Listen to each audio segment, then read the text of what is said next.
देवी प्रपन्नार्ति हरे प्रसीद प्रसीद मातर जगतो अखिलस्य प्रसीद विश्वेश्वरी पाहि विश्वं स्वविश्वरी देवी चराचरस्य आधारभूता जगतस्त्वमेका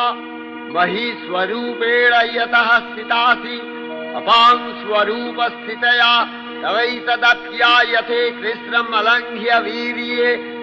त्वं वैष्णवी शक्तिरनन्तवीर्या विश्वस्य बीजं परमासि माया सम्मोहितं देवि समस्तमेतत् त्वं वै प्रसन्ना भुवि मुक्तिहेतुः विद्याः समस्ताः तव देवि भेदाः स्त्रियः समस्ताः सकला जगत्सु